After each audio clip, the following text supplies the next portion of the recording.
Hello students, welcome you all. As we have completed the chapter 1 of class 9, which is matters in our surrounding. All the lectures related with this chapter have been completed. In this video, I will share the answers of blue questions. The blue question or the in-text question present in your book. I will discuss all these questions. So, page number 3, question 1. Which of the following are matters? Chair, air, love, smell, hate, almonds, thought, cold, lemon, water, smell of perfume. The question comes what is matter. सबसे पहले तो हमें ये देखना चाहिए matter क्या होता है. मैटर वो होता है जो कि वॉल्यूम और स्पेस घेरता है और जिसमें कुछ मास होता है. दो चीज़ें इनकी कैरेक्टरिस्टिक हैं, ठीक है, विच ऑक्यूपाई स्पेस एंड हैव मास. तो अब आप देखेंगे कि चेयर में है मास, एयर में भी है, आलमंड में भी है, लेमन वाटर में भी है. Okay, so these are matters. But if we can hate, love, ये they don't occupy space and they don't have mass, so these are non matters. तो इतना क्लियर हो गया. मैटर्स में कौन कौन आ जाएंगे आपके? Chair, air, almond and lemon water. Now and the smell of perfume, which is a matter and occupy space and have some mass. Question number 2. Give reason of the following observation.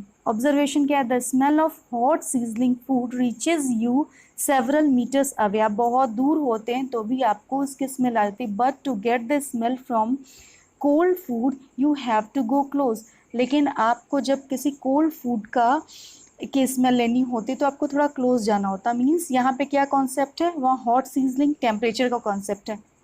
तो इसका solution क्या है? जैसे जैसे temperature बढ़ता है particles का movement बढ़ता है because of the increasing kinetic energy. So what can be the answer? Particles in the air if fueled with higher temperature, अगर हम इन्हें हायर टेम्परेचर देंगे it will acquire kinetic energy and which aid them to move faster, और वो ज़्यादा तेज movement करेंगे. Hence, the smell of hot sizzling food reaches a person even at distance of several meters. ठीक है, इसलिए hot sizzling food की महक हमें जल्दी पहुंच जाती है क्योंकि उसका टेम्परेचर ज़्यादा है, पार्टिकल्स का काइनेटिक एनर्जी ज़्यादा है और वो आसानी से और जल्दी जल्दी मूव करते हैं. Now question number 3. A diver is able to cut through water in swimming pool. Which property of matter does its observation show? Diver बहुत आसानी से काट दे रहा है, मतलब जब तैरते हैं तो पानी को हटाते हुए जाते हैं. क्यों? Because of the weak force of attraction between the water molecules. अब अगर यही बर्फ़ होती तो क्या हम आसानी से काट पाते? नहीं, क्योंकि सॉलिड्स में फोर्स ऑफ अट्रैक्शन ज़्यादा होता है. तो here the concept is force of attraction. Force of attraction in the water molecule is less, so the diver is able to cut through water in the swimming pool. ठीक, तो यहाँ पर किसका concept था? फोर्स ऑफ अट्रैक्शन का. Then the question number 4. What are the characteristics of particles of matters. हमने बहुत पहले देख रखा है इस चीज़ को, characteristic of particle of matter. अगर आप देखिए पेज नंबर 2 से हैं, क्या है? सबसे पहला प्रेजेंस ऑफ इंटरमॉलिक्यूलर स्पेस, या फिर आप देखिए पेज नंबर 2 में पहला 1.2.1 particles of matter have space between them. And what is the second property? Particles of matters are continuously moving, वो लगातार कांस्टेंट मोशन में होते हैं. एंड थर्ड प्रॉपर्टी क्या है? Particles of matter attract each other. तो ये हो गई 3 प्रॉपर्टीज. ये थे आपके ब्लू क्वेश्चन या in text question of page number 3 के. Now come to the page number 6 blue question. So what is the question? The mass per unit volume of substance is called density. Density हम क्या कहते हैं? Mass by volume. Okay, arrange the following in order of increasing density: air, exhaust from chimneys, honey, water, chalk, cotton and iron. Very easy question. आपको इनकी increasing density के according लिखना है. Increasing density क्या होती है? जिसका मास ज़्यादा होगा और वॉल्यूम कम होगा, उसकी डेंसिटी ज़्यादा होगी. वॉल्यूम कम, मास ज़्यादा. ध्यान से देखना है, वॉल्यूम कम, मास ज़्यादा. तो अब करते जाते हैं हम. तो सबसे पहले तो हमें इंक्रीजिंग ऑर्डर में रखना है. तो सबसे कम किसका होगा? Exhaust of chimney, then cotton, then water, then honey, then chalk and then iron. Iron की डेंसिटी सबसे ज़्यादा होगी और एग्जॉस्ट ऑफ चिमनी इसकी डेंसिटी सबसे कम होगी। Now come to the question number 2, tabulate the difference in the characteristic of matter. आपको मैटर्स में डिफरेंस देखना है, ठीक है, कैरेक्टरिस्टिक के बेसिस पे मैटर्स में डिफरेंस देखना है। तो चलिए देखना शुरू करते हैं। हम क्या क्या कैरेक्टरिस्टिक्स ले सकते हैं? Shape, volume, intermolecular space, intermolecular force, rigidity और फ्लूइडिटी एंड कंप्रेसिबिलिटी। ठीक, तो एक कॉलम हमने ये बना लिया, दूसरा सॉलिड का, तीसरा लिक्विड का और चौथा गैस का। तो वन बाय वन देख लेते हैं हम इसको। It is very easy. Solid में क्या है? फिक्स शेप होता है, लिक्विड में फिक्स शेप नहीं होता है, जबकि गैस में भी फिक्स्ड शेप नहीं होता है। Come to the volume, solid का वॉल्यूम फिक्स्ड है, लिक्विड का वॉल्यूम फिक्स्ड है, गैसेस का वॉल्यूम फिक्स्ड नहीं है। Then come to the intermolecular forces, solid में सबसे ज़्यादा, लिक्विड में थोड़ा कम और गैसेस में बहुत कम intermolecular forces. Now intermolecular space, just opposite of intermolecular force. Solid में बहुत कम स्पेस होती है, लिक्विड में थोड़ी ज़्यादा होती है सॉलिड से, और गैसेस में बहुत ज़्यादा होती है, means it occupy much more volume. Then rigidity and fluidity. Rigidity, अब ध्यान से देखना है, सॉलिड क्या होते हैं? रिजिड होते हैं। तो जब रिजिड होंगे तो फ्लो कहाँ से होगा? सो रिजिडिटी बहुत ज़्यादा होती है, they use to be very rigid and can not flow. अब लिक्विड की बात करते हैं, not rigid and can flow. Okay, gases भी देखो, हवा भी बहती है, पानी भी बहता है, सीधा सा कॉन्सेप्ट है, और दोनों रिजिड नहीं है। ठीक, तो gas can also flow and it is not rigid. Compressibility, हमने इसका एक्सपेरिमेंट भी कर रखा है। सॉलिड जो होते हैं उनकी कंप्रेसिबिलिटी नेग्लिजिबल होती है, लिक्विड की थोड़ा कंप्रेसिबल होते हैं, और गैसेस की बहुत ज़्यादा हाईली कंप्रेसिबल होती है। एग्जाम्पल एलपीजी, इतनी ज़्यादा गैसेस को हम एक कंटेनर में फिल कर सकते हैं। तो ये था आपका इस क्वेश्चन का answer. Now the question B of second question, comment upon the following rigidity, compressibility, fluidity and filling a gas container. सो अब देख लेते हैं what is this rigidity. Rigidity, it is a, you can see it is a property of substance to continue to remain in its shape when treated with external force। जब हम बाहर से force apply करें तो भी वो अपने shape को मेंटेन रखे, that is known as rigidity.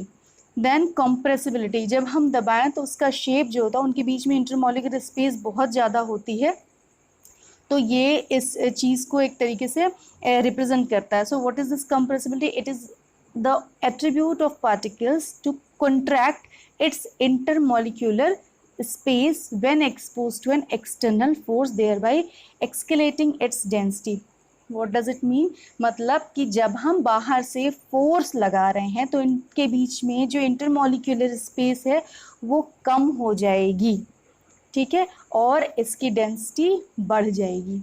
ठीक, तो ये होती है कंप्रेसिबिलिटी। ये डिपेंड करता है मैटर पे, और कि ये सॉलिड में ज़्यादा है कि लिक्विड में, हमने ऑलरेडी डिस्कस किया है। गैसेस में बहुत ज़्यादा होती है कंप्रेसिबिलिटी, वो बहुत कम स्पेस में भी आ जाते हैं जब हम उनमें फोर्स अप्लाई करते हैं। Now come to the fluidity. Fluidity means tendency to flow, it is the ability of substance to flow और move about freely, free movement. Then come to the fourth property, filling the gas container. Filling the gas container, मैंने already इसको बताया, जब हम gas किसी container में fill करते हैं, ठीक है, तो वो उसी कंटेनर का शेप ऑक्यूपाई कर लेती है।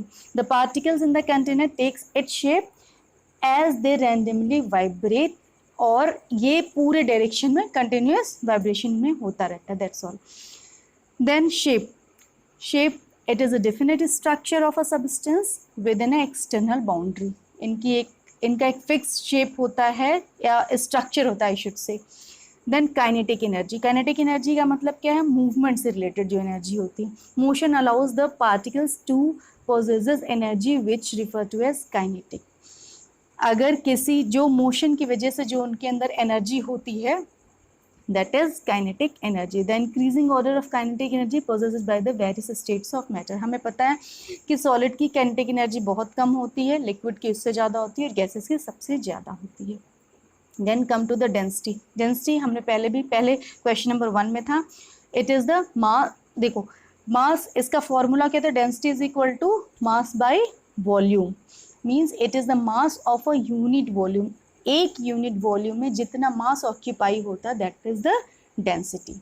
Now come to the question number 3, give reasons. A gas fills completely the vessel in which it is kept. ऐसा क्यों है?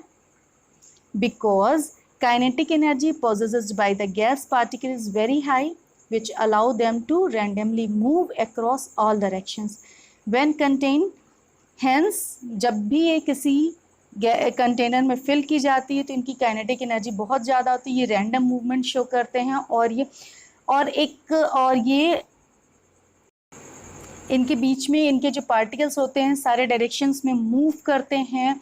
तो इन जो गैस पार्टिकल्स होते हैं you will see because of its high kinetic energy इनका जो शेप होता है फिक्स नहीं होता है, इनका जो वॉल्यूम होता है फिक्स नहीं होता है और इस वजह से ये जिस भी कंटेनर में फिल किए जाते हैं ये पूरा वॉल्यूम ऑक्यूपाई कर लेते हैं, fills completely. Now the question number 2, a gas exert pressure on the walls of the container. ये वेरी इंपॉर्टेंट क्वेश्चन, हम ये एक्सपेरिमेंट के बेसिस पर भी देखते हैं. Gas molecule possesses high kinetic energy, बहुत ज़्यादा काइनेटिक एनर्जी होती है, जैसे ये लगातार मोशन में होते हैं, सारे डायरेक्शन में मोशन में होते हैं और ये वॉल्स को लगातार हिट करते रहते हैं कंटेनर की. Hence create vibration and this, ये इस हिट करने की वजह से ये एक प्रेशर जनरेट करते हैं, ठीक. और because of that it exert pressure on the wall of container. Clear? Then the question number 3 or C, a wooden table should be called a solid. क्यों solid कहलाएगी? चलो नेचर्स देख लेते हैं इनके.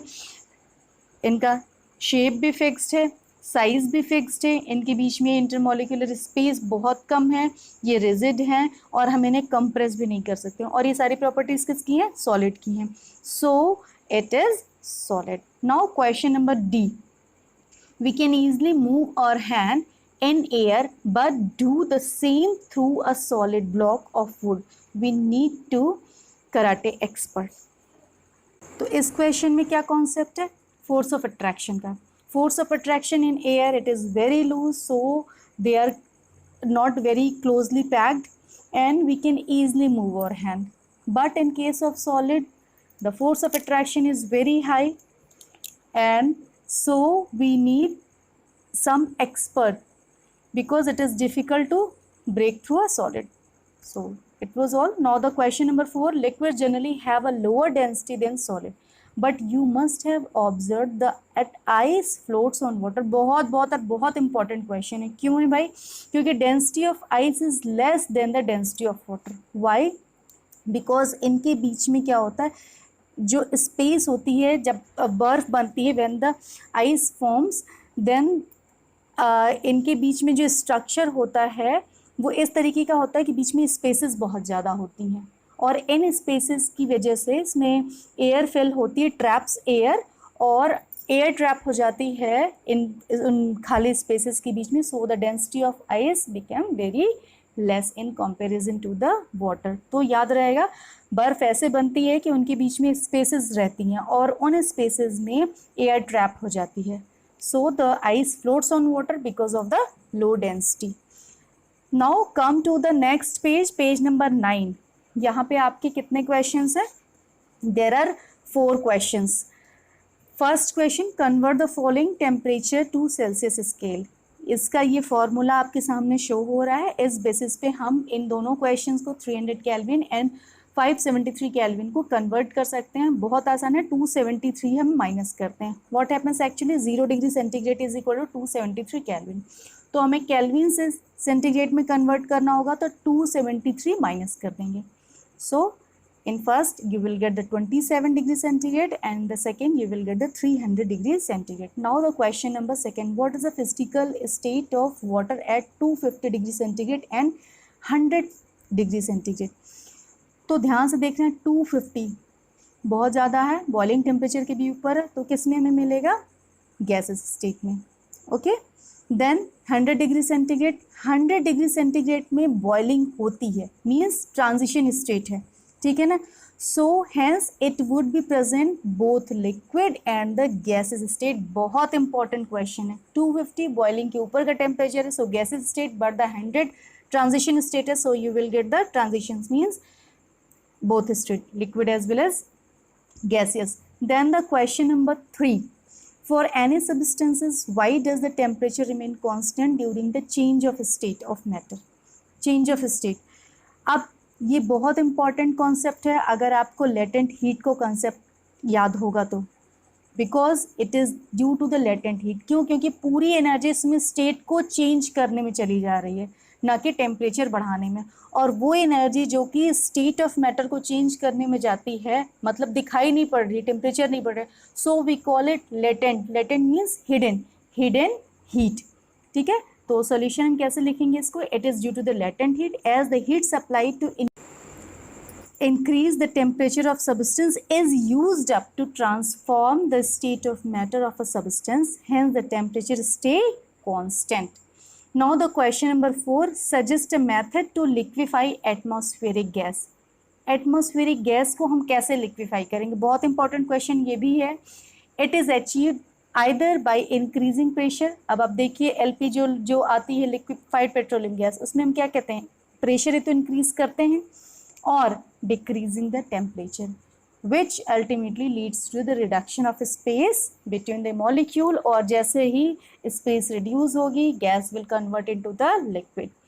Now come to the next page, which is page number 10, and there are 5 questions.